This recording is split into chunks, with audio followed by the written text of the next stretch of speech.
मार्गदर्शक सिद्धांत हैं। एक, ईश्वर सभी सच्चे ज्ञान का प्राथमिक स्रोत है। ईश्वर सर्व सत्य, सर्व ज्ञान, सर्वशक्तिमान, अमर, ब्रह्मांड के निर्माता, केवल पूजा के योग्य हैं। वेद सच्चे ज्ञान की पुस्तकें हैं। एक आर्य को सत्य को स्वीकार करने और असत्य को त्यागने के लिए हमेशा तैयार रहना चाहिए। धर्म यानी सही और गलत का उचित विचार सभी कार्यों का मार्गदर्शक सिद्धांत होना चाहिए। समाज का मुख्य उद्देश्य भौतिक, आध्यात्मिक और सामाजिक अर्थों में दुनिया की भलाई को बढ़ावा देना है। सबके साथ प्रेम और न्याय का व्यवहार किया जाना चाहिए। अज्ञान को दूर करना है और ज्ञान में वृद्धि करना है। किसी की अपनी प्रगति अन्य सभी के उत्थान पर निर्भर होनी चाहिए। मानव जाति के सामाजिक कल्याण को व्यक्ति की भलाई से ऊपर रखा जाना है। आर्य समाज के सामाजिक आदर्शों में दूसरों के बीच ईश्वर का पितृत्व और मनुष्य का भाईचारा, लिंगों की समानता, पूर्ण न्याय और मनुष्य और राष्ट्र के बीच निष्पक्ष खेल शामिल हैं। अंतरजातीय विवाह और विधवा पुनर्विवाह को भी प्रोत्साहित किया गया। दयानंद ने उस समय के अन्य सुधारकों से भी भेंट की। केशव चंद्र सेन, ईश्वर चंद्र विद्यासागर, रानाडे, देशमुख आदि। आर्य समाज को भूकंप, अकाल और बाढ़ जैसी आपदाओं के समय की गई सामाजिक सेवा के लिए जाना जाने लगा। इसने शिक्षा को बढ़ावा देने के लिए भी पहल की। 1883 में दयानंद की मृत्यु के बाद समाज का कार्य प्रतिष्ठित सदस्यों द्वारा किया जाने लगा। शिक्षा समाज के लिए एक अत्यंत महत्वपूर्ण क्षेत्र था। दयानंद एंग्लो वैदिक डीएवी कॉलेज की स्थापना 1886 में लाहौर में हुई थी। लेकिन डीएवी के पाठ्यक्रम को लेकर समाज में दो समूहों के बीच मतभेद पैदा हो गया। महाविद्यालय, एक समूह को कॉलेज पार्टी के रूप में जाना जाता था। कुछ सूत्रों का कहना है कि संस्कृति पार्टी, जिनके नेताओं में लाला हंसराज, लाला लालचंद और लाला लाजपत राय थे, और दूसरा गुरु दत्ता विद्यार्थी के नेतृत्व वाली महात्मा, बाद में गुरुकुल पार्टी थी। लाला मुंशी राम, जिन्हें बाद में स्वामी श्रद्धानंद के नाम से जाना जाने लगा। जहां कॉलेज पार्टी ने आर्थिक और व्यावसायिक जरूरतों को पूरा करने के लिए सरकारी पाठ्यक्रम और अंग्रेजी शिक्षा का समर्थन किया, वहीं महात्मा पार्टी संस्कृत और वैदिक के अध्ययन को शुरू करने में रुचि रखती थी। प्राचीन गुरुकुलों की परंपरा में दर्शन, बाद में शाकाहार का मुद्दा भी विवाद का विषय बन गया। कॉलेज पार्टी के पास मांसाहारीवाद के खिलाफ कुछ भी नहीं था, यह दावा करते हुए कि आहार एक व्यक्तिगत पसंद था और समाज के सिद्धांतों में इसका उल्लेख नहीं किया गया था। महात्मा पार्टी सभी आर्यों के सख्त शाकाहारी होने के पक्ष में थी। अंत में आर्य समाज इन मुद्दों पर 1893 में विभाजित हो गया। कॉलेज पार्टी ने डीएवी पर नियंत्रण बरकरार रखा। स्कूल और कॉलेज, जबकि आर्य प्रतिनिधि सभा, पंजाब और अधिकांश स्थानीय आर्य समाज शाखाओं को महात्मा पार्टी ने अपने कब्जे में ले लिया था। स्वामी श्रद्धानंद ने 1900 में गुजरावाला, पश्चिम पंजाब में, अब पाकिस्तान में गुरुकुल खोला। 1902 में गुरुकुल को हरिद्वार के पास कांगड़ी में स्थानांतरित कर दिया गया, इसलिए इसका नाम गुरुकुल कांगड़ी पड़ा। गुरुकुल का उद्देश्य वैदिक साहित्य, भारतीय दर्शन, भारतीय संस्कृति के साथ साथ आधुनिक विज्ञान और अनुसंधान के क्षेत्रों में शिक्षा प्रदान करके लॉर्ड मैकॉले की शिक्षा नीति का एक स्वदेशी विकल्प प्रदान करना था। गुरुकुल क्रांतिकारी सामाजिक सुधार में विश्वास करते थे। इसने कन्या महाविद्यालय की स्थापना की। 1896 में जालंधर में और विधवाओं के लिए प्रायोजित शिक्षा।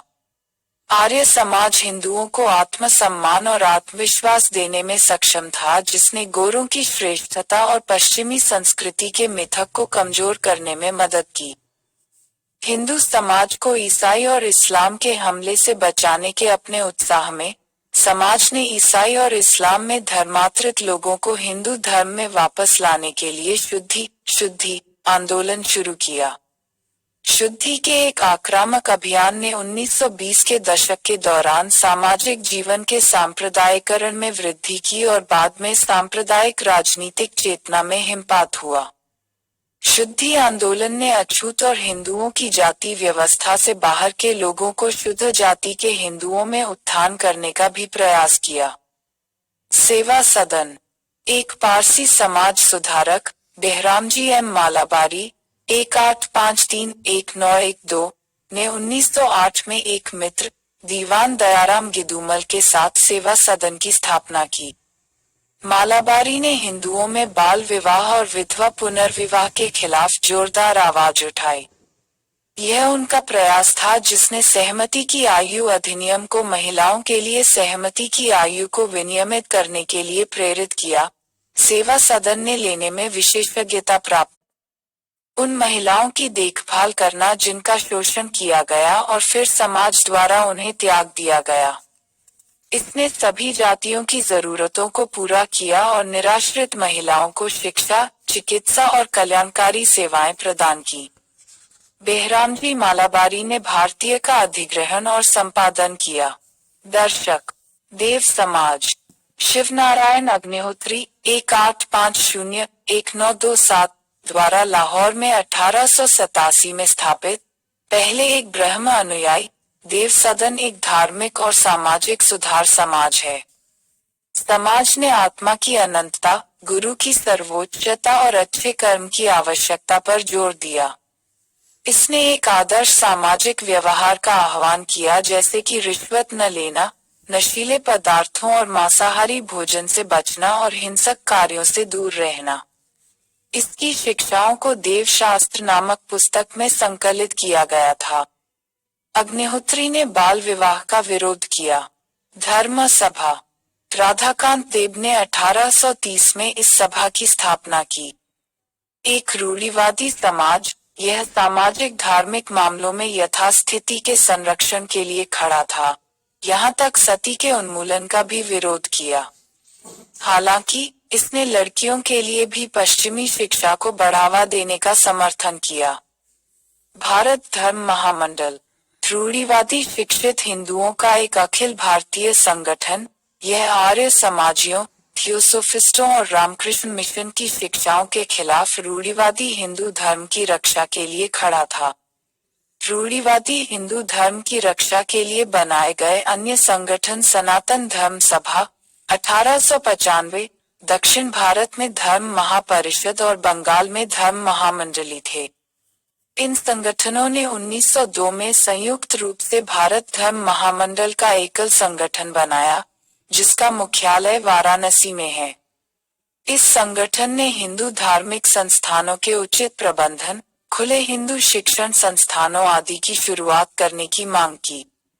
इस आंदोलन में पंडित मदन मोहन मालवीय एक प्रमुख व्यक्ति थे। राधा स्वामी आंदोलन आगरा के एक बैंकर तुलसी राम, जिन्हें शिवदयाल के नाम से भी जाना जाता है, साहिब ने 1861 में इस आंदोलन की स्थापना की। राधा स्वामी, एक सर्वोच्च अस्तित्व, गुरु की सर्वोच्चता, पवित्र लोगों की एक कंपनी, सत्संग और एक साधारण सामाजिक जीवन में विश्वास करते हैं। उनका मानना कि आध्यात्मिक प्राप्ति के लिए सांसारिक जीवन के त्याग की आवश्यकता नहीं है। वे सभी धर्मों को सत्य मानते हैं, जबकि संप्रदाय का मंदिरों, तीर्थों और पवित्र स्थानों में कोई विश्वास नहीं है। यह आवश्यक कर्तव्यों, विश्वास और दान के कार्यों, सेवा और प्रार्थना के रूप में मानता है। श्री नारायण गुरु धर्म परिपालन एसएनडीपी आंदोलन। एसएनडीपी आंदोलन दलित वर्गों और उच्च जातियों के बीच संघर्ष से पैदा हुए क्षेत्रीय आंदोलन का एक उदाहरण था। यह केरल के एझावाओं के बीच श्री नारायण गुरु स्वामी 1856-1928 द्वारा शुरू किया गया था, जो ताड़ी काटने वालों की एक पिछड़ी जाति थे और उन्हें अछूत माना जाता था और उन्हें शिक्षा और मंदिरों में प्रवेश से वंचित कर दिया गया था। एझावा केरल में सबसे बड़ा जाति समूह था जो कुल आबादी का 26% था। एझावा जाति के स्वयं नारायण गुरु ने नैयर नदी से एक पत्थर लिया और इसे 1888 में शिवरात्रि पर अरुविपुरम में शिवलिंग के रूप में स्थापित किया।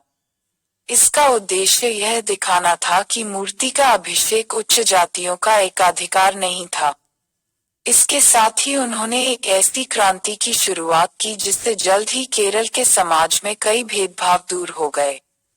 आंदोलन अरुविपुरम आंदोलन ने प्रसिद्ध कवि कुमारन आसन को नारायण गुरु के शिष्य के रूप में आकर्षित किया।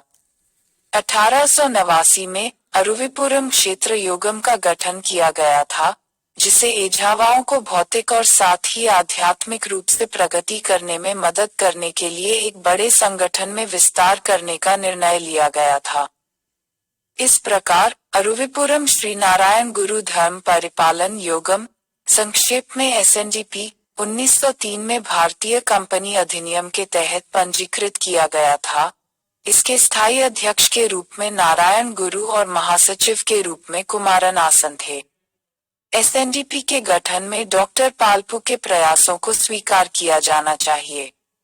उन्होंने एझावा मेमोरियल, मलयाली मेमोरियल आदि आंदोलनों के माध्यम से सामाजिक न्याय के लिए लड़ाई शुरू की थी। श्री नारायण गुरु ने सभी धर्मों को एक समान बताया और इसके खिलाफ बोलने के अलावा पशु बलि की निंदा की। जाति, नस्ल या पंथ के आधार पर विभाजन। अरुविपुरम मंदिर की दीवार पर उन्होंने लिखा था, जाति या नस्ल की दीवारों को विभाजित करने या प्रतिद्वंद्वी आस्था से घृणा से रहित हम सभी यहाँ भाईचारे में रहते हैं। उन्होंने एझावाओं से ताड़ी टैपिंग का पेशा छोड़ने और यहाँ तक शराब पीना बंद करने का आग्रह किया। एसएनडीपी योगम ने एझावाओं के लिए कई मुद्दों को उठाया, जैसे आय, पब्लिक स्कूलों में प्रवेश का अधिकार, सरकारी सेवाओं में भर्ती, सड़कों तक पहुंच और मंदिरों में प्रवेश, और राजनीतिक प्रतिनिधित्व। आंदोलन ने समग्र रूप से परिवर्तनकारी संरचनात्मक परिवर्तन लाए, जैसे कि ऊपर की ओर सामाजिक गतिशीलता, सत्ता के पारंपरिक वितरण में बदलाव और पिछड़ी जातियों का एक बड़े समूह में एक संघ। वोकोलिगा संघ। मैसूर में वोकोलिगा संघ ने 1905 में एक ब्राह्मण विरोधी आंदोलन शुरू किया। न्याय आंदोलन मद्रास प्रेसिडेंसी में इस आंदोलन की शुरुआत सीएन मुदलियार, टीएम नायर और पी त्यागराज को विधायिका में गैर ब्राह्मणों के लिए नौकरियों और प्रतिनिधित्व को सुरक्षित करने के लिए। 1917 में मद्रास प्रेसिडेंसी एसोसिएशन का गठन किया गया, जिसने विधायिका में निचली जातियों के लिए अलग प्रतिनिधित्व की मांग की। स्वाभिमान आंदोलन। इस आंदोलन की शुरुआत ईवी रामास्वामी नायकर, एक ब्लिजा नायडू, 1920 के दशक के मध्य में। आंदोलन का उद्देश्य ब्राह्मणवादी धर्म और संस्कृति की अस्वीकृति से कम नहीं था, जिसे नायकर ने निचली जातियों के शोषण का प्रमुख साधन माना था। उन्होंने ब्राह्मण पुजारियों के बिना शादियों को औपचारिक रूप देकर ब्राह्मण पुजारियों की स्थिति को कमजोर करने की कोशिश की। मंदिर प्रवेश आंदोलन किसके द्वारा इस दिशा में महत्वपूर्ण कार्य पहले ही किए जा चुके थे। सुधारक और बुद्धिजीवी जैसे श्री नारायण गुरु और एन कुमारन आसन, टीके। एक प्रमुख समाज सुधारक और देशभिमनी के संपादक माधवन ने मंदिर का मुद्दा उठाया। त्रावणकोर प्रशासन के साथ प्रवेश। कुछ नहीं हुआ। इस बीच त्रावणकोर के उत्तरी भाग में वैकोम मंदिर में प्रवेश के लिए आंदोलन का केंद्र बन गया।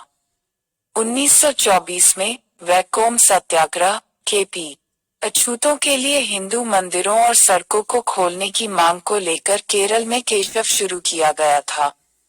पंजाब और मदुरै के जत्थों ने सत्याग्रह को मजबूत किया। आंदोलन के समर्थन में गांधी ने केरल का दौरा किया। फिर से 1931 में जब सविनय अवज्ञा आंदोलन को निलंबित कर दिया गया था, केरल में मंदिर प्रवेश आंदोलन का आयोजन किया गया था। केलपन से प्रेरित होकर कवि सुब्रमण्यम तिरुमंबु केरल की गायन तलवार ने गुरुवायूर में 16 स्वयंसेवकों के एक समूह का नेतृत्व किया। पी कृष्णा पिल्लाई और ए.के. गोपालन सत्याग्रहियों में थे। अंत में 12 नवंबर 1936 को त्रावणकोर के महाराजा ने एक घोषणा जारी कर सभी सरकारी नियंत्रित मंदिरों को सभी हिंदुओं के लिए खोल दिया। 1938 में मद्रास में सी राजगोपालाचारी प्रशासन द्वारा भी इसी तरह का कदम उठाया गया था। भारतीय सामाजिक सम्मेलन एमजी द्वारा स्थापित रानाडे और रघुनाथ राव भारतीय सामाजिक सम्मेलन 1887 में मद्रास में अपने पहले सत्र से उसी समय और भारतीय राष्ट्रीय कांग्रेस के रूप में वार्षिक रूप से मिले। इसने महत्व के सामाजिक मुद्दों पर ध्यान केंद्रित किया। इसे वास्तव में भारतीय राष्ट्रीय कांग्रेस का समाज सुधार प्रकोष्ठ कहा जा सकता है। सम्मेलन ने अंतर्जातीय विवाह की वकालत की, बहुविवाह और कुलीनवाद का विरोध किया। इसने लोगों को बाल विवाह के खिलाफ प्रतिज्ञा लेने के लिए प्रेरित करने के लिए प्रतिज्ञा आंदोलन शुरू किया। वहाबी वलीउल्लाह आंदोलन अरब के अब्दुल वहाब की शिक्षाओं और शाह वलीउल्लाह 1702-63 के उपदेशों ने इस अनिवार्य रूप से पश्चिमी प्रभावों और उस पतन के प्रति पुनरुत्थानवादी प्रतिक्रिया को प्रेरित किया जो भारतीय मुसलमानों में स्थापित हो गया था और इस्लाम की सच्ची भावना की वापसी का आह्वान किया था। वह 18वीं शताब्दी के पहले भारतीय मुस्लिम नेता थे जिन्होंने इस आंदोलन के दो तरफा आदर्शों के इर्द गिर्द मुसलमानों को संगठित किया। मुस्लिम न्यायशास्त्र के 4 स्कूलों में सद्भाव की वांछनीयता, जो भारतीय मुसलमानों को विभाजित किया, उन्होंने 4 स्कूलों के सर्वोत्तम तत्वों को एकीकृत करने की मांग की। धर्म में व्यक्तिगत अंतरात्मा की भूमिका की मान्यता जहां परस्पर विरोधी व्याख्याएं कुरान और हदीस से ली गई थीं। वलीउल्लाह की शिक्षाओं को शाह अब्दुल अजीज और सैयद अहमद बरेलवी ने और अधिक लोकप्रिय बनाया जिन्होंने उन्हें एक राजनीतिक परिप्रेक्ष्य भी दिया। मुस्लिम समाज में व्याप्त गैर इस्लामी प्रथाओं को समाप्त करने की मांग की गई थी। सैयद अहमद ने शुद्ध इस्लाम और उस तरह के समाज की वापसी का आह्वान किया जो पैगंबर के समय अरब में मौजूद था। भारत को दारुल हर्ब काफिरों की भूमि माना जाता था और इसे दारुल इस्लाम इस्लाम की भूमि में परिवर्तित करने की आवश्यकता थी। प्रारंभ में आंदोलन पंजाब में सिखों पर निर्देशित था, लेकिन पंजाब के ब्रिटिश विलय 1849 के बाद आंदोलन को अंग्रेजों के खिलाफ निर्देशित किया गया था।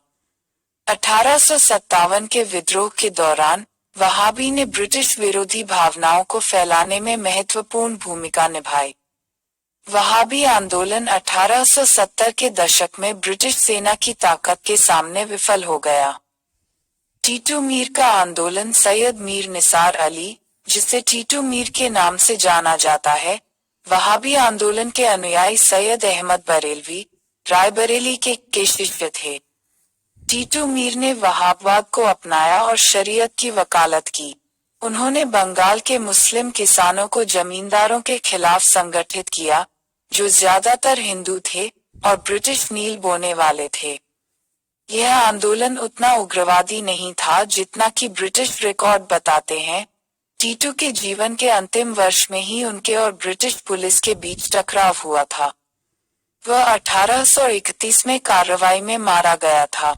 फराजी आंदोलन विश्वास के इस्लामी स्तंभों पर जोर देने के कारण आंदोलन, जिसे फरीदी आंदोलन भी कहा जाता है, की स्थापना 1819 में हाजी शरीयतुल्लाह ने की थी। इसकी कार्रवाई का दृश्य पूर्वी बंगाल था और इसका उद्देश्य सामाजिक नवाचारों या गैर इस्लामी का उन्मूलन करना था। क्षेत्र के मुसलमानों के बीच वर्तमान प्रथाओं और मुसलमानों के रूप में अपने कर्तव्यों की ओर उनका ध्यान आकर्षित करते हैं। हाजी के पुत्र दूदू मियां के नेतृत्व में 1840 के बाद से यह आंदोलन क्रांतिकारी बन गया। उन्होंने आंदोलन को गांव से लेकर तक एक संगठनात्मक प्रणाली दी। हर स्तर पर एक खलीफा या अधिकृत डिप्टी के साथ प्रांतीय स्तर फरीदियों ने जमींदारों से लड़ने के लिए क्लबों से लैस एक अर्धसैनिक बल का गठन किया, जो ज्यादातर हिंदू थे। हालांकि नील बोने वालों के अलावा कुछ मुस्लिम जमींदार भी थे। दुदू मियां ने अपने अनुयायियों से किराया नहीं देने को कहा। संगठन ने अपनी खुद की कानून अदालतें भी स्थापित की। दुदू मियां को कई बार गिरफ्तार किया गया और 1847 में उनकी गिरफ्तारी ने अंततः आंदोलन को कमजोर कर दिया। 1862 में दुदू मियां की मृत्यु के बाद यह आंदोलन केवल एक धार्मिक आंदोलन के रूप में बिना किसी राजनीतिक रंग के जीवित रहा। अहमदिया आंदोलन। अहमदिया इस्लाम का एक संप्रदाय है जो भारत से उत्पन्न हुआ है। इसकी स्थापना 1889 में मिर्जा गुलाम अहमद ने की थी। यह उदार सिद्धांतों पर आधारित था। इसने खुद को मुस्लिम पुनर्जागरण के मानक वाहक के रूप में वर्णित किया और खुद को ब्रह्म समाज की तरह सभी मानवता के सार्वभौमिक धर्म के सिद्धांतों पर आधारित जिहाद, गैर मुसलमानों के खिलाफ पवित्र युद्ध का विरोध किया। इस आंदोलन ने भारतीय मुसलमानों के बीच पश्चिमी उदार शिक्षा का प्रसार किया। अहमदिया समुदाय एकमात्र इस्लामी संप्रदाय है जो यह मानता है कि मसीहा मिर्जा गुलाम अहमद के व्यक्ति में धार्मिक युद्धों और रक्तपात को समाप्त करने और नैतिकता, शांति और न्याय को बहाल करने के लिए आया था। वे मस्जिद को राज्य से अलग करने के साथ साथ मानवाधिकारों और सहिष्णुता में भी विश्वास करते थे। हालांकि अहमदिया आंदोलन बहाईवाद की तरह, जो पश्चिम एशियाई देशों में फला फूला, रहस्यवाद से पीड़ित था। सर सैयद अहमद खान और अलीगढ़ आंदोलन 1857 के विद्रोह पर अंग्रेजों के विचार ने मुसलमानों को जकड़ रखा था। मुख्य साजिशकर्ता हैं।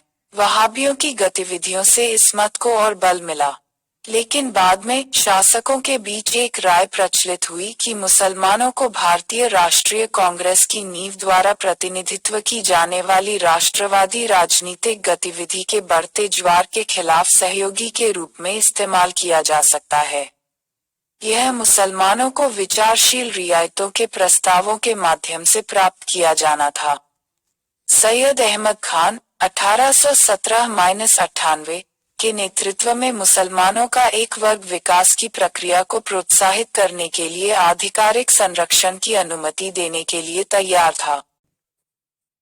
बेहतर शिक्षा और रोजगार के अवसरों के माध्यम से भारतीय मुसलमानों के बीच एक सम्मानित मुस्लिम परिवार में पैदा हुए सैयद अहमद खान ब्रिटिश सरकार की न्यायिक सेवा के वफादार सदस्य थे। 1876 सेवानिवृत्ति के बाद वे 1878 में इंपीरियल लेजिस्लेटिव काउंसिल के सदस्य बने। उनकी वफादारी ने उन्हें 1888 में नाइटहुड की उपाधि दी। वह कुरान की शिक्षाओं के साथ पश्चिमी वैज्ञानिक शिक्षा को समेटना चाहते थे, जिसकी व्याख्या समकालीन के आलोक में की जानी थी। तर्कवाद और विज्ञान भले ही उन्होंने कुरान को भी अंतिम अधिकार माना। उन्होंने कहा कि धर्म समय के साथ अनुकूलनीय होना चाहिए, अन्यथा यह जीवाश्म हो जाएगा, और धार्मिक सिद्धांत अपरिवर्तनीय नहीं थे। उन्होंने आलोचनात्मक दृष्टिकोण और विचार की स्वतंत्रता की वकालत की, न कि परंपरा या प्रथा पर पूर्ण निर्भरता की। वह एक उत्साही शिक्षाविद भी थे। एक अधिकारी के रूप में उन्होंने कस्बों में स्कूल खोले, किताबों का उर्दू में अनुवाद करवाया और 1875 में अलीगढ़ में मोहम्मडन एंग्लो ओरिएंटल कॉलेज, बाद में अलीगढ़ मुस्लिम विश्वविद्यालय शुरू किया। उन्होंने इसे लाने के लिए भी संघर्ष किया। बेहतर शिक्षा के माध्यम से महिलाओं की स्थिति में सुधार और पर्दा और बहुविवाह का विरोध, आसान तलाक की वकालत और पीरी और मुरीदी की व्यवस्था की निंदा करना। वह धर्मों की मूलभूत अंतर्निहित एकता या व्यवहारिक नैतिकता में विश्वास करते थे। उन्होंने हिंदू और मुस्लिम हितों की बुनियादी समानता का भी प्रचार किया। सैयद अहमद खान ने तर्क दिया कि मुसलमानों को पहले शिक्षा और नौकरियों पर ध्यान केंद्रित करना चाहिए और अपने हिंदू समकक्षों के साथ पकड़ने की कोशिश करनी चाहिए, जिन्होंने शुरुआत का फायदा उठाया था। उन्होंने महसूस किया कि उस समय राजनीति में सक्रिय भागीदारी मुस्लिम जनता के प्रति सरकार की शत्रुता को आमंत्रित करेगी। इसलिए उन्होंने मुसलमानों द्वारा राजनीतिक गतिविधि का विरोध किया। दुर्भाग्य से मुसलमानों के शैक्षिकी और रोजगार के हितों को बढ़ावा देने के अपने उत्साह में उन्होंने खुद को औपनिवेशिक सरकार द्वारा फूट डालो और राजकरों की घृणित नीति में इस्तेमाल करने की अनुमति दी और बाद के वर्षों में हिंदुओं और मुसलमानों के हितों के विचलन का प्रचार करना शुरू कर दिया। सैयद के प्रगतिशील सामाजिक विचारों का प्रचार किसके द्वारा किया गया? उनकी पत्रिका तहरीब उल अखलाक, शिष्टाचार और नैतिकता में सुधार। अलीगढ़ आंदोलन एक उदार आधुनिक के रूप में उभरा। मुसलमानों में मुस्लिम बुद्धिजीवियों का रुझान। Anglo oriental college, Aligarh. इसका उद्देश्य प्रसार करना था। भारतीय मुसलमानों के बीच आधुनिक शिक्षा कमजोर हुए बिना इस्लाम के प्रति उनकी निष्ठा। मुसलमानों के बीच सामाजिक सुधार। पर्दा, बहुविवाह, विधवा पुनर्विवाह, महिलाओं से संबंधित शिक्षा, गुलामी, तलाक आदि। अनुयायियों की विचारधारा आंदोलन की उदार व्याख्या पर आधारित था। कुरान और उन्होंने इस्लाम को आधुनिक के साथ सामंजस्य स्थापित करने की मांग की। उदार संस्कृति, वे एक विशिष्ट सामाजिक सांस्कृतिक प्रदान करना चाहते थे। मुसलमानों को आधुनिक तर्ज पर पहचान जल्द ही अलीगढ़ बन गया। मुसलमानों के धार्मिक और सांस्कृतिक पुनरुत्थान का केंद्र। समुदाय, देवबंद स्कूल, दारुल उलूम। देवबंद आंदोलन मुस्लिम उलेमा के बीच रूढ़िवादी वर्ग द्वारा एक पुनरुत्थानवादी आंदोलन के रूप में मुसलमानों के बीच कुरान और हदीस की शुद्ध शिक्षाओं का प्रचार करने और विदेशी शासकों के खिलाफ जिहाद की भावना को जीवित रखने के दोहरे उद्देश्यों के साथ आयोजित किया गया था। देवबंद आंदोलन की शुरुआत दारुल उलूम में हुई थी। दिया इस्लामिक अकादमिक केंद्र, देवबंद, सहारनपुर जिले में। संयुक्त प्रांत 1866 में मोहम्मद कासिम नानौतविक द्वारा 1832-80 और राशिद अहमद गंगोही 1828-1905 को प्रशिक्षित करने के लिए। मुस्लिम समुदाय के लिए धार्मिक नेताओं के विपरीत अलीगढ़ आंदोलन, जिसका उद्देश्य का कल्याण करना था, पश्चिमी शिक्षा और के समर्थन के माध्यम से मुसलमान ब्रिटिश सरकार। देवबंद आंदोलन का उद्देश्य था मुस्लिम समुदाय का नैतिक और धार्मिक उत्थान। देवबंद में दिया गया निर्देश मूल इस्लामी में था। धर्म, राजनीतिक मोर्चे पर देवबंद स्कूल ने भारतीय राष्ट्रीय कांग्रेस के गठन का स्वागत किया और 1888 में सैयद अहमद खान के संगठनों यूनाइटेड पैट्रियटिक एसोसिएशन और मोहम्मदन एंग्लो ओरिएंटल एसोसिएशन के खिलाफ एक फतवा, धार्मिक फरमान, जारी किया। कुछ आलोचक देवबंद के समर्थन का श्रेय राष्ट्रवादियों को अधिक देते हैं। सैयद अहमद खां के विरोध में किसी सकारात्मक राजनीतिक दर्शन की तुलना में दृढ़ निश्चय किया। नए देवबंद नेता महमूद उल हसन ने स्कूल के धार्मिक विचारों को एक राजनीतिक और बौद्धिक सामग्री दी। उन्होंने इस्लामी सिद्धांतों और राष्ट्रवादी आकांक्षाओं के संश्लेषण पर काम किया। जमीयत उल उलेमा ने भारतीय एकता और राष्ट्रीय उद्देश्यों के समग्र संदर्भ में मुसलमानों के धार्मिक और राजनीतिक अधिकारों के संरक्षण के हसन के विचारों को एक ठोस आकार दिया। देवबंद स्कूल के समर्थक शिबली नुमानी ने शिक्षा प्रणाली में अंग्रेजी भाषा और यूरोपीय विज्ञान को शामिल करने का समर्थन किया। उन्होंने 1894-96 में लखनऊ में नदवातुल उलेमा और दारुल उलूम की स्थापना की। वह कांग्रेस के आदर्शवाद और भारत के मुसलमानों और हिंदुओं के बीच एक ऐसे राज्य के निर्माण के लिए सहयोग में विश्वास करते थे जिसमें दोनों सौहार्दपूर्ण ढंग से रह सकें। पारसी सुधार आंदोलन रहनुमाई मजदाए-सन सभा, धार्मिक सुधार संघ की स्थापना 1851 में अंग्रेजी शिक्षित पारसियों के एक समूह द्वारा पारसियों की सामाजिक परिस्थितियों के उत्थान और पारसी धर्म की प्राचीन शुद्धता की बहाली के लिए की गई थी। इस आंदोलन में नौरोजी फुर्दोजी, दादा भाई नौरोजी, KR कामा और SS बंगाली इसके नेताओं के रूप में सुधार का संदेश समाचार पत्र रस्त गोफ्तार, सत्य बताने वाला द्वारा फैलाया गया था। पारसी धार्मिक अनुष्ठानों और प्रथाओं में सुधार किया गया और पारसी पंथ को फिर से परिभाषित किया गया। सामाजिक में पर्दा प्रथा को हटाकर विवाह की आयु और शिक्षा को बढ़ाकर पारसी महिलाओं की स्थिति को ऊपर उठाने का प्रयास किया गया। धीरे धीरे पारसी भारतीय समाज के सबसे पाश्चात्य वर्ग के रूप में उभरे। सिख सुधार आंदोलन 19वीं सदी के तर्कवादी और प्रगतिशील विचारों के बढ़ते ज्वार से सिख समुदाय अछूता नहीं रह सका। सिंह सभा आंदोलन की स्थापना अमृतसर में हुई थी। 1873 में दो तरह के उद्देश्य के साथ आए। सिखों को आधुनिक पश्चिमी शिक्षा उपलब्ध कराना और ईसाई मिशनरियों के साथ साथ ब्रह्म समाजवादियों, आर्य समाजवादियों और मुस्लिम मौलवियों की धर्मांतरण गतिविधियों का मुकाबला करना। पहले उद्देश्य के लिए पूरे पंजाब में खालसा स्कूलों का एक नेटवर्क सभा द्वारा स्थापित किया गया था। दूसरी दिशा में गुरुओं की शिक्षाओं के खिलाफ जाने वाली हर चीज को खारिज कर दिया गया और सिख सिद्धांत के अनुरूप माने जाने वाले संस्कारों और रीति रिवाजों को स्थापित करने की मांग की गई। अकाली आंदोलन, जिसे गुरुद्वारा के नाम से भी जाना जाता है, सुधार आंदोलन सिंह सभा आंदोलन की एक शाखा थी। इसका उद्देश्य सिख गुरुद्वारों को भ्रष्ट उदासी महंतों, पद वंशानुगत हो गया, के नियंत्रण से मुक्त करना था। ये महंत एक वफादार और प्रतिक्रियावादी थे, जिन्हें सरकारी संरक्षण प्राप्त था। सरकार ने 1921 में अकालियों द्वारा शुरू किए गए अहिंसक असहयोग सत्याग्रह के खिलाफ अपनी दमनकारी नीतियों की कोशिश की, लेकिन लोकप्रिय मांगों के सामने झुकना पड़ा।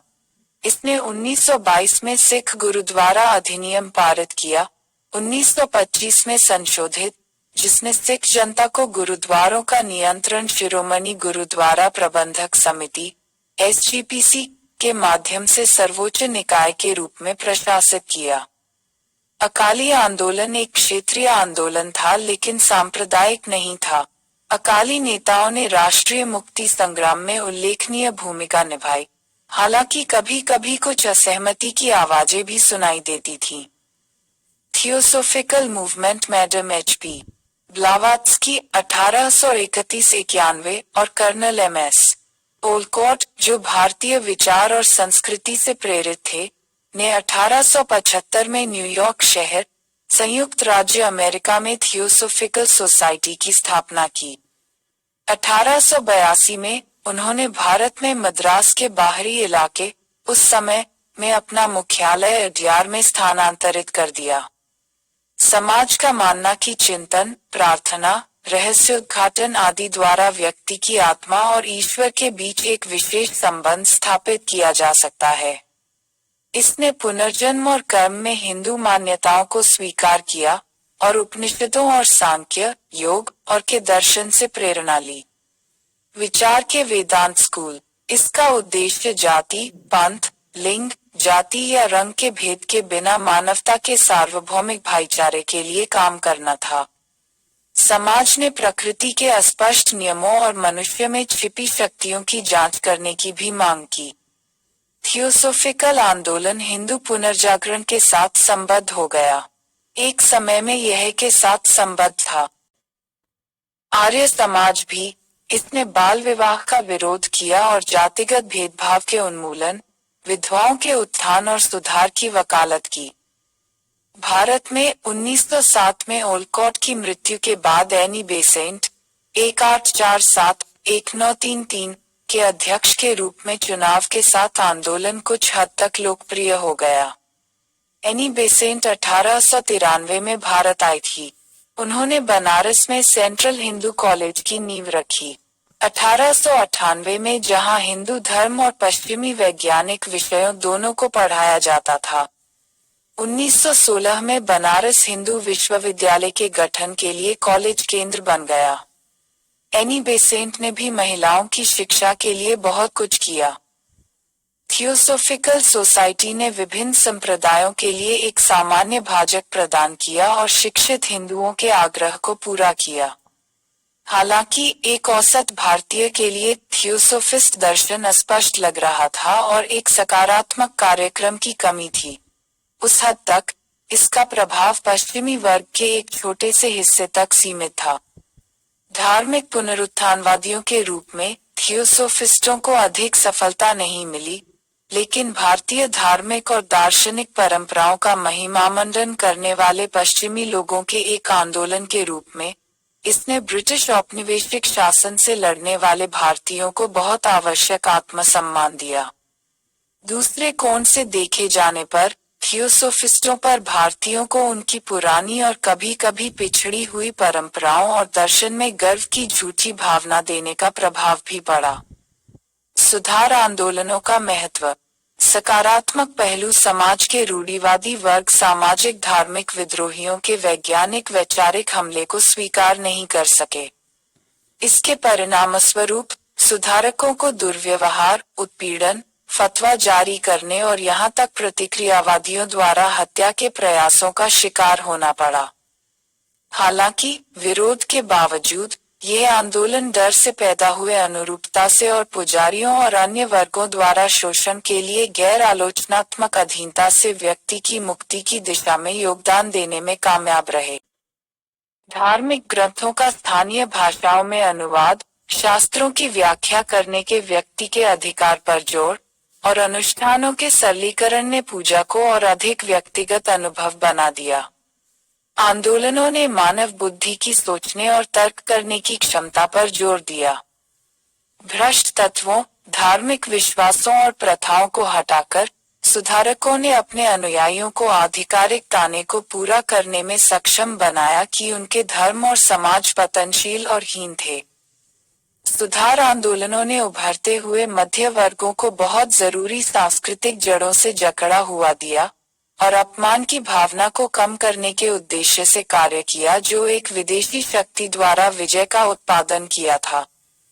आधुनिक समय की विशेष आवश्यकताओं की प्राप्ति, विशेष रूप से वैज्ञानिक ज्ञान के संदर्भ में, और इस प्रकार एक आधुनिक, इस सांसारिक, धर्मनिरपेक्ष और तर्कसंगत दृष्टिकोण को बढ़ावा देना इन सुधार आंदोलनों का एक प्रमुख योगदान था।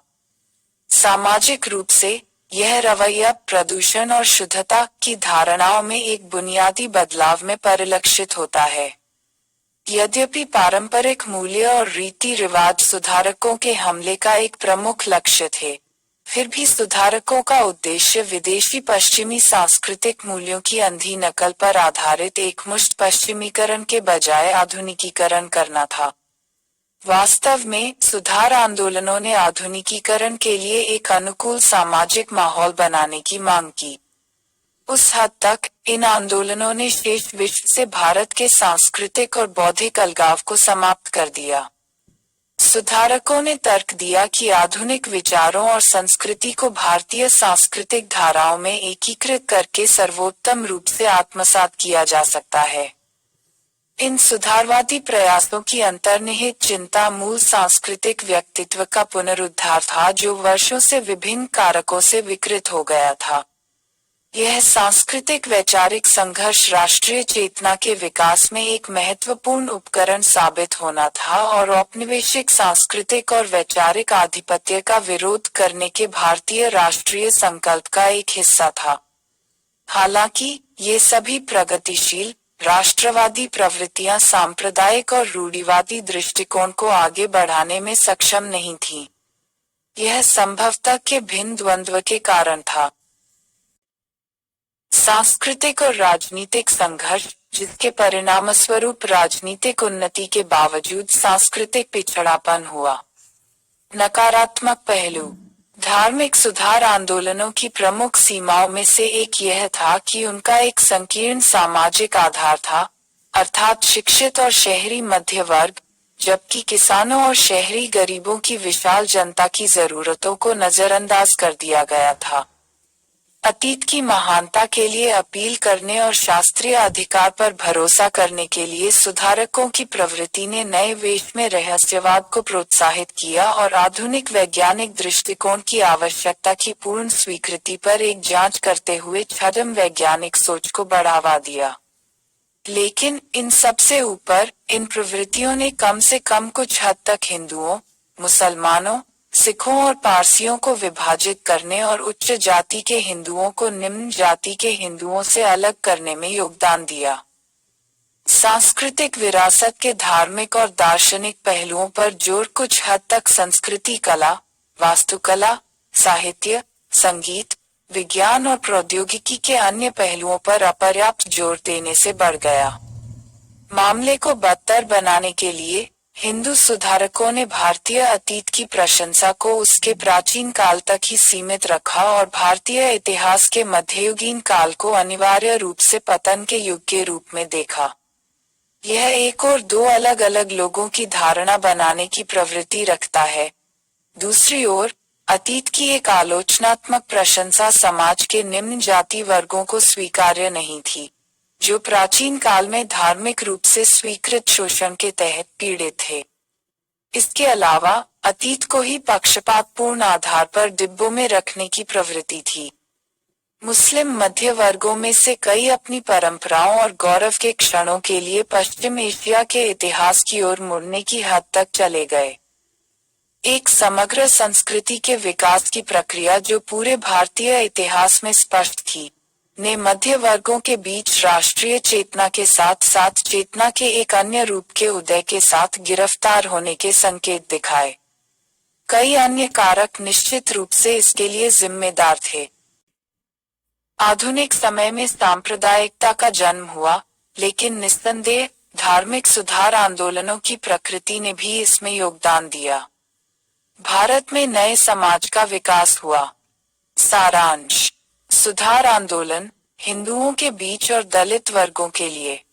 बंगाल, राजा राममोहन रॉय एंड ब्राह्मो समाज, देवेंद्रनाथ टैगोर एंड तत्वबोधिनी सभा, केशव चंद्र सेन एंड ब्राह्मो समाज ऑफ इंडिया, प्रार्थना समाज, डेरोजियो और यंग बंगाल मूवमेंट, ईश्वर चंद्र विद्यासागर, पश्चिमी भारत, बाल शास्त्री जम्बेकर, छात्र साहित्य और वैज्ञानिक समाज, परमहंस मंडली, ज्योतिबा फुले और Satyashodhak Samaj, Gopal Walangkar, Kisan Fagoji Bansode, Vitthal Ramji Shinde, Gopal Hari Deshmukh, Lokhitwadi, Gopal Ganesh Gadkari, servants of India society, दक्षिणी भारत, श्री नारायण धर्म परिपालन आंदोलन, वोकलिगा संघ, न्याय आंदोलन, स्वाभिमान आंदोलन, मंदिर प्रवेश आंदोलन, अखिल भारतीय रामकृष्ण आंदोलन और Vivekananda, Dayanand Saraswati and Arya Samaj, theosophical movement. मुसलमानों के बीच वहाबी, वलीउल्लाह आंदोलन, अहमदिया आंदोलन, सैयद अहमद खान और अलीगढ़ आंदोलन, देवबंद आंदोलन। पारसियों के बीच रनुमाई माजदयासना सभा, सिखों के बीच सिंह सभा आंदोलन, अकाली आंदोलन। सकारात्मक पहलुओं: भय मनोविकृति से व्यक्ति की अनुरूपता से मुक्ति। पूजा ने एक अधिक व्यक्तिगत संबंध बना दिया। मध्य वर्गों के लिए सांस्कृतिक जड़ें इस प्रकार इसे कम कर दिया। अपमान की भावना, अति आवश्यक स्वाभिमान प्राप्त धर्मनिरपेक्ष दृष्टिकोण को बढ़ावा। आधुनिकीकरण के लिए प्रोत्साहित सामाजिक माहौल ने भारत के सांस्कृतिक बौद्धिक अलगाव को बाकी हिस्सों से समाप्त किया। दुनिया, राष्ट्रीय चेतना का विकास। नकारात्मक पहलू: संकीर्ण सामाजिक आधार ने परोक्ष रूप से रहस्यवाद को बढ़ावा दिया। संस्कृति के धार्मिक दार्शनिक पहलुओं पर अधिक जोर, धर्मनिरपेक्ष और नैतिक पहलुओं पर कम जोर देते हुए हिंदुओं ने अपनी प्रशंसा को प्राचीन भारतीय इतिहास तक ही सीमित रखा और मध्यकालीन इतिहास के लिए मुसलमानों ने दो अलग अलग की धारणा बनाई। लोगों और बड़ी सांप्रदायिक चेतना। मिश्रित संस्कृति के विकास की ऐतिहासिक प्रक्रिया गिरफ्तार। कुछ हद तक